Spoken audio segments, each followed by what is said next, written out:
বার্সেলোনার তরুণ sensation Lamine ইয়ামালের Ballon d'Or না পাওয়ার কারণ সম্পর্কে মুখ খুললেন লা লিগার সভাপতি। নানা বিতর্কের পর অবশেষে 2024-25 সিজনের ব্যালন ডিওর উঠল তার যোগ্য দাবিদারের কাছে, যদিও অনেকের মতে এর যোগ্য দাবিদার ছিলেন ইয়ামাল।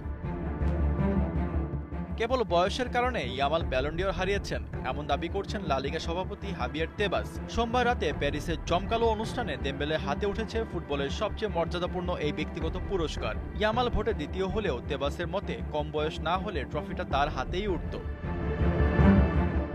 যদি ওর বয়স 23 বছরের বেশি হতো আমি নিশ্চিত ওই পুরস্কার ইয়ামালই জিতত, কিন্তু ছোট হওয়ায় তাকে কোপা ট্রফি দিয়েছে।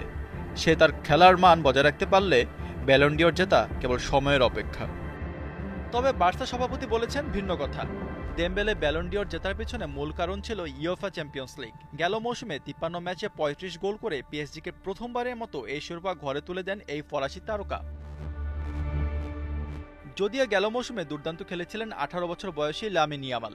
সব প্রতিযোগিতা মিলিয়ে 55 ম্যাচে তিনি করেছেন 18 গোল এবং 25টি অ্যাসিস্ট। তার পায়ের জাদুতে বার্সেলোনা জিতেছে লা লিগা ও কোপা দেল রের মতো শিরোপা। এর পাশাপাশি তিনি টানা দ্বিতীয়বারের মতো কোপার ট্রফিও তুলেছেন ঘরে। ইয়ামাল প্রথম যিনি 21 বছরের কম বয়সীদের এই পুরস্কার দুইবার জিতেছেন।